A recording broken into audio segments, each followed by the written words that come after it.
मालिक ने 14 लाख की ऑफर की। कहने लगा मेरी बीवी को कत्ल कर दो। ये सुनकर मुझे सारी रात नींद ना आई। 14 लाख कभी ख्वाब में भी नहीं देखे थे। मालिक से कुछ दिनों की मोहलत मांगना चाही, मगर वो ना माना और 14 लाख पकड़ा कर कहने लगी, आज रात मेरे कपड़े पहन के लेट जाना। उस रात होश उड़ गए। मालकन जो काम मैं करने जा रहा था वो बिल्कुल भी आसान नहीं था। मैंने तो आज तक कभी किसी से ऊंची आवाज में बात तक नहीं की थी, मगर मालिक ने जो काम मुझे करने को कहा था और उस काम के करने की जो ऑफर आई थी वो मेरे लिए नाकाबिले यकीन थी। वो मुझे ये काम करने के 14 लाख दे रहे थे। मैं गरीब पसमानदा खानदान से ताल्लुक रखने वाला लड़का, जिसने आज तक 14 लाख रुपए ख्वाब में भी नहीं देखे थे, ये मैं ही जानता था कि मैंने किस तरह मालिक की ऑफर को कबूल किया था और अब उनका भेस बदल कर उनकी बीवी के कमरे में जा रहा था, ताकि आज रात मैं उनका काम तमाम कर सकूं। एक पल को मेरी माँ भी मुझे याद आई थी, मगर ये सब भी तो मैं अपनी माँ के लिए ही कर रहा था, ताकि हमारे हालात बेहतर हो सके और हम भी ऐश इशरत की जिंदगी गुजार सकें। दिल और दिमाग के बीच एक अजीब सी जंग छिड़ गई थी। बहरहाल मैंने अपनी ज़मीर को सुला दिया और ठान ली कि हर हाल में मासूम और खूबसूरत सी मालकिन का कत्ल करके ही रहूंगा। मुझे वो वक्त याद आने लगा जब मुझे मालिक ने ऑफर की थी। उस दिन महीने की 5 तारीख थी और हमेशा की तरह आज हम सबको तनख्वाह मिलने वाली थी। सारा दिन मैंने बड़ी ही बेसब्री से रात का इंतजार किया था, क्योंकि मुझे यहाँ काम करते हुए 3 माह हो चुके थे। हर महीने की 5 तारीख को मालिक हम सब मुलाजमों को बुलाते और तनख्वाह दिया करते। मेरी तनख्वाह मुनासिब से थी, मगर इसके बावजूद मैं अपने रब का शुक्रगुजार था। मेरी रिहाइश और खाना पीना यहाँ ईरान में मालिक के बड़े से घर में मुफ्त था, इसीलिए मैं अपनी तनख्वाह का ज्यादातर हिस्सा अपनी अम्मा की तरफ भेज दिया करता था, ताकि वो मेरे छोटे बहन भाइयों का गुजर बसर अच्छे से कर सके। मेरी उम्र तो थी ही सिर्फ 17 साल। ये तो दूसरे मुल्क का वीजा लेना था, इसलिए शनाख्ती कार्ड पर 20 साल की उम्र लिखवा कर मैं यहाँ काम के लिए आ गया था। मैं सभी मुलाजमों में पहले मालिक के कमरे में गया था, मगर काम सबको तनख्वाह देते रहे और मुझे एक जानिब अलग से खड़ा कर दिया। मेरे लिए ये बात बड़ी परेशान कन थी। कहीं मेरा काम मालिक को पसंद ना आया हो, शायद इसीलिए उन्होंने मुझे अलग खड़ा कर दिया। कहीं वो तनख्वाह से पैसे ही न काट लें। इस तरह के कई वसवसे मेरे दिल में आने लगे थे। जब सभी मुलाजमों को फारिग करके मालिक ने वहां से भेजा तो मुझे वहीं रुकने का कहा। वो सामने सोफे पर टांग चढ़ाए बैठे, मुंह में सिगार दबाए धुएं के मरगूले हवा में उड़ा रहे थे। सभी मुलाजमों को जाने के बाद कहने लगे कि हामिद, दरवाज़ा बंद कर दो। उसका लहजा बड़ा ही मायने खेज था।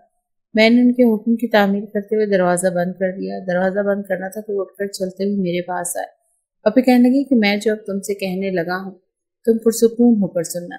इसमें तुम्हारा ही फायदा है। तुम्हें जिंदगी में कभी किसी के आगे हाथ फैलाने नहीं पड़ेंगे। वो मेरे सामने ऐसी कई बातें कर रहे थे, जबकि मैं हैरत से उनका चेहरा देख रही थी। आखिर मुझ अदना सी नौकर से मालिक को क्या काम पड़ सकता है। वो मुझसे इस कदर तमहीद बांध कर बात करने वाले थे। जहां तक मुझे याद पड़ता था, मालिक तो हमें किसी खाते में ही नहीं लाते थे। सारा दिन जानवरों की तरह काम करवाया करते थे। हमारी मालकन थी जो हमारा बड़ा ही एहसास करती थी। अगर वो हमसे ज्यादा काम करवाते या तज़लील करते तो मालकन अक्सर उन्हें मना किया करती थी कि भले ही ये नौकर है, मगर है तो इंसान, इनकी भी इज्जत नफ्स है। इस बात पर मालिक मालकन को ही झड़कने लगते, मगर आज मालिक का रवैया बड़ा ही हैरान कुन था। उन्होंने मुझे मेरी तनख्वाह का लिफाफा पकड़ाया तो मुझे पहले से काफी भारी लगा। कहने लगी खोल कर देखो। जब खोल कर देखा तो आंखें खुली की खुली रह गई थी, क्योंकि वो जितनी तनख्वाह मुझे दिया करते थे ये पैसे उससे डबल थे। मैंने इसकी वजह पूछी तो मालिक के चेहरे पर मुस्कुराहट आ गई। कहने लगे कि मैं तुम्हें एक बहुत जरूरी काम सौंपना चाहता हूँ। अगर तुम वो पूरा कर लो तो मैं तुम्हें माला माल कर दूंगा। इतने पैसे दूंगा कि तुम अपने मुल्क में जाकर सुकून की जिंदगी बसर कर सकोगे। मालिक का हर जुमला मुझे तजस्सुस में मुब्तला कर रहा था। मैं फौरन सर झटक कर कहने लगा कि साहब, आप क्या कहना चाहते हैं? जो भी कहना है साफ अल्फाज में कहें, मुझे आपकी बात समझ नहीं आ रही। अगले ही पल वो जो लफ्ज बोले मेरे पैरों के नीचे से जमीन निकल चुकी थी। मालिक कहने लगे कि तुम मेरी बीवी का कत्ल कर दो, उसके बदले में तुम्हें 14 लाख रुपए दूंगा, जो कि शायद तुम्हारे लिए काफी होंगे। 14 लाख में इतने जीरो होते हैं? मैं तो ये भी नहीं जानता था। हैरत से फटी हुई आंखों से मालिक का चेहरा देखने लगा। मैं 2 कदम पीछे हटा था। मेरी तनख्वाह मेरे हाथ से छूट कर गिर चुकी थी। मुझे लगा जैसे मैंने कुछ गलत सुना है। कहने लगे कि मालिक, आप ऐसे कैसे कह सकते हैं? मैं और कत्ल, वो भी मालकन का। मालिक के चेहरे पर एक गहरी मुस्कुराहट छाई। कहने लगे हाँ, اگر تم میرا یہ کام کر دو گے تو میں تمہیں 14 لاکھ روپے دوں گا، پھر سوچو تمہاری زندگی میں کس قدر خوشیاں آ سکتی ہیں۔ تم ہر چیز خرید سکو گے، تمہارا یہاں سے واپس جانے کی ذمہ داری میری ہوگی۔ اتنی ہی دیر تمہیں کچھ بول ہی نہ پایا، مالک نے زمین پر گرے پیسے اٹھا کر میرے ہاتھ پر رکھ کر مجھے واپس بھیج دیا۔ کہنے لگے، کوئی جلدی نہیں ہے، تم جتنا وقت چاہو لے لو اور سوچ کر مجھے بتا دینا۔ میرے پاس لوگوں کی کمی نہیں ہے، مگر اس میں تمہارا ہی فائدہ ہے۔ یہ سن کر میرے کانوں سے دھواں سا نکل رہا تھا۔ میں اس کمرے سے نکلنے لگا تو ایک مرتبہ پھر مالک نے مجھے مخاطب کیا۔ کہنے لگے، امید کرتا ہوں یہ بات ہم دونوں کے بیچ میں رہے گی۔ اگر تم نے مالکن کو اس کے بارے میں بھنک بھی لگنے دی، جب میرے خلاف کچھ بھی کہا، تو میں کچھ بھی کرنے کی طاقت رکھتا ہوں۔ یہاں بیٹھے بٹھائے میں تمہارے گھر کا نام پتہ بھی نکلوا کر جو کچھ کر سکتا ہوں اس کے بارے میں تو تم سوچ بھی نہیں سکتے۔ مالک کے الفاظ سن کر تو میری ریڑھ کی ہڈی میں سنسنی سی دوڑ چکی۔ میں نے اپنا خشک قلب تر کیا اور وہاں سے نکل کر کوارٹر میں چلا گیا۔ بظاہر تو مجھے اپنی ڈبل تنخواہ دیکھ کر خوش ہونا چاہیے تھا، مگر مالک کی بات نے تو جیسے میری ساری خوشیوں پر پانی ہی پھیر دیا۔ میں بدحواس صاحب میں کوارٹر میں آ کر بیٹھ گیا اور سوچنے لگا کہ آخر مالک ایسا کیسے کہہ سکتے ہیں۔ پچھلے 3 ماہ سے میں یہاں پر کام کر رہا ہوں اور مالک اور مالکن کے بیچ محبت دیکھ کر تو مجھے ان کی قسمت پر رشک آتا تھا۔ کتنی خوش نصیب تھی وہ جو انہیں اتنا محبت کرنے والا شوہر ملا تھا۔ مگر آج جو کچھ مالک نے کہا تھا مجھے تو اپنے کانوں پر یقین ہی نہیں آ رہا تھا۔ ساری رات میں چھت کو تکتا رہا اور ایک لمحے کے لیے بھی میری آنکھیں بند نہیں ہوئی تھی۔ میرا ضمیر ہرگز یہ گوارا نہیں کر سکتا تھا کہ میں کسی کا بھی قتل کروں، چاہے پھر وہ کوئی بھی ہو۔ مجھے اپنے رب سے بڑا ہی ڈر لگتا تھا، مگر 14 لاکھ یہ کوئی چھوٹی رقم تو نہیں تھی۔ اگرچہ مجھے مل جاتی تو ہمارا مستقبل سنور جاتا۔ مجھے اپنا وہ ٹوٹا پھوٹا سا گھر یاد آنے لگا۔ جب بارش ہوتی تھی تو چھت ٹپکنے لگتے تھے، خاص کر سردیوں میں ہمیں بڑی ہی اذیتوں کا سامنا کرنا پڑتا تھا۔ میرے والد چنے بیچا کرتے تھے اور جو کمائی ہوتی تھی اسی سے ہمارا بڑی مشکل سے گزر بسر ہوتا۔ ایک روز وہ بھی ہمیں چھوڑ کر اس دنیا سے چلے گئے اور اس کے بعد تو میں ہی گھر کا بڑا تھا، جس کے کاندھوں پر گھر کی پوری ذمہ داری آ چکی تھی۔ میرے بعد مجھ سے چھوٹے بہن بھائی تھے، جب ان کو بھوک میں تڑپتا دیکھتا تو برداشت نہیں ہوتا تھا۔ میں کام کے لیے گھر سے باہر نکل آتا مگر مجھے کوئی کام ہی نہیں مل رہا تھا۔ آخر ایک جگہ مزدوری کرنے لگا، بھٹے پر اینٹیں بھی اٹھائیں مگر اتنی رقم ہی نہ ملتی تھی جو میرے 5 بہن بھائی اور میری اماں کا پیٹ بھر سکتا۔ جو بھی کما کر لاتا اس سے میرے بہن بھائیوں کا تو پیٹ بھر جاتا مگر میری ماں ہمیشہ پانی پی کر سو جایا کرتی۔ کبھی ایک روز مجھے کسی نے بتایا کہ ایران چلے جاؤ، وہاں پر تو تمہیں نوکری ضرور ملے گی۔ مجھے کوئی خاص ہنر تو نہیں آتا تھا، ہاں البتہ میں گھر کے کام کاج بڑے ہی اچھے طریقے سے کر لیا کرتا تھا۔ میں ایران چلا آیا اور یہاں پر مجھے لانے والے ایک شخص نے گھر میں مجھے نوکری دلوا دی، جہاں پر میرا کام گھر کے چھوٹے موٹے کام کرنا تھا۔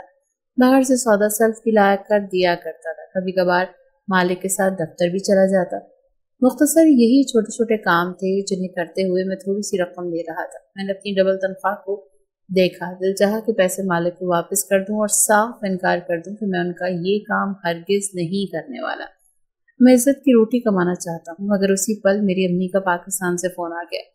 وہ مجھ سے بات کرتے ہوئے پھوٹ پھوٹ کر رونے لگی۔ جب میں نے رونے کی وجہ پوچھی تو کہنے لگی کہ بیٹا بہت بڑی مصیبت آن پڑی ہے، میں تمہیں کیا بتاؤں، تمہارا چھوٹا بھائی چھت سے گر گیا ہے، اس کی ٹانگ ٹوٹ گئی ہے، ڈاکٹر آپریشن کے پیسے مانگ رہے ہیں اور میرے پاس سے سوائے چند ہزار کی رقم ہی نہیں ہے۔ آخر میں اس کا علاج کہاں سے کرواؤں گی؟ یہ سن کر تو میں بھی پریشان ہو گیا تھا۔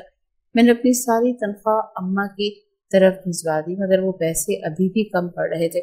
اگلے دن میں بڑا ہی پریشان تھا، سمجھ میں نہیں آ رہی تھی کہ اتنے پیسوں کا انتظام کہاں سے کروں۔ میرے بعد میرا بھائی تو تھا جو گھر کا مرد تھا۔ مجھے پریشان دیکھ کر مالکن میرے پاس چلی آئی، جن کی عمر 25 سے 26 سال کی تھی۔ ان کے سنہری بال ہمیشہ کاندھوں تک کھلے رہتے تھے، وہ بڑی ہی خوبصورت تھی، ہر وقت سجی سنوری رہا کرتی تھی۔ آخر کو ان کی ساری دولت کی اکلوتی مالک تھی اور مالک تو گھر داماد بن کر یہاں پر رہ رہے تھے۔ اس جائیداد اور کاروبار کی اصل وارث تو یہ مالکن ہی تھی۔ مجھے بہت پریشان دیکھ کر میرے پاس چلی آئیں اور استفسار کرنے لگی کہ کیا بات ہے، تم اس قدر پریشان کیوں دکھائی دے رہے ہو؟ میں اپنے آنسو نہ روک سکا اور مالکن کو روتے ہوئے بتانے لگا، جسے سن کر مالکن بھی پریشان ہو گئی اور کہنے لگی تم فکر مت کرو، میں ابھی تمہارے اکاؤنٹ میں پیسے بھیج دیتی ہوں، تم اپنی ماں کی طرف بھیج دو۔ میں نے ان سے وعدہ کیا کہ میں یہ پیسے اپنی تنخواہ سے کٹواتا رہوں گا۔ مالکن بڑی ہی اچھی تھی، ان کا یہ احسان میں زندگی بھر یاد رکھنے والا تھا۔ मगर जब मालिक की बात याद आती तो एक मरतबा फिर 14 लाख रुपए जहन में घूमने लगते थे। दिल में एक लालच उठा था कि अगर वो 14 लाख ले लेता हूँ तो मेरी जिंदगी के कितने ही मसाइल हल हो सकते हैं। एक कत्ल ही तो था, फिर कौन सा मुझ पर इल्जाम लगना था। बाद में अपने रब से माफी मांग लेता तो खुदा मुझे माफ भी कर देता। आखिर को मैं भी तो मजबूर हूँ।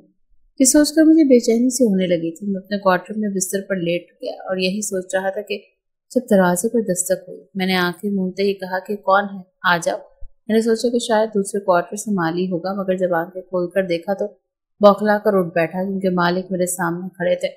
कहने लगे, तुमने क्या सोचा है, कब तक मेरा काम कर रहे हो? अगर तुम चाहो तो मैं तुम्हें 14 लाख के बदले 20 लाख रुपए देने को भी तैयार हूँ, मगर तुम्हें हर हाल में मालकन का कत्ल करना है।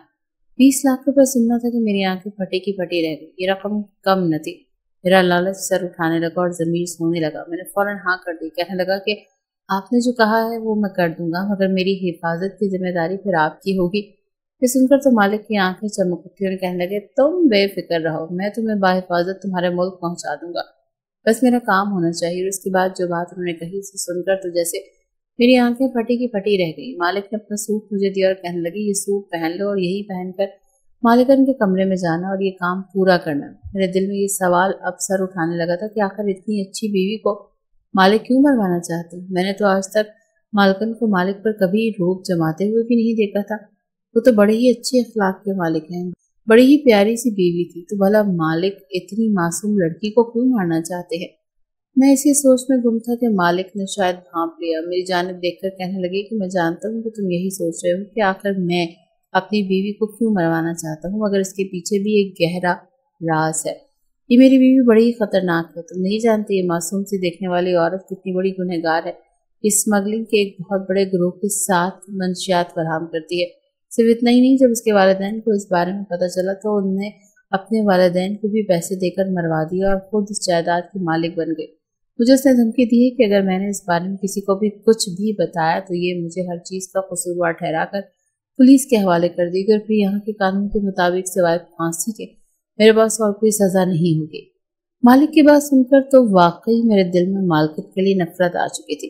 मैं सोच चुका था कि ऐसे बुरे शख्स का इस दुनिया में रहने का कोई हक ही नहीं है। मैं उस रात बड़ी हिम्मत करके मालिक के कपड़े पहने और रात होती ही मालकन के कमरे में चला गया।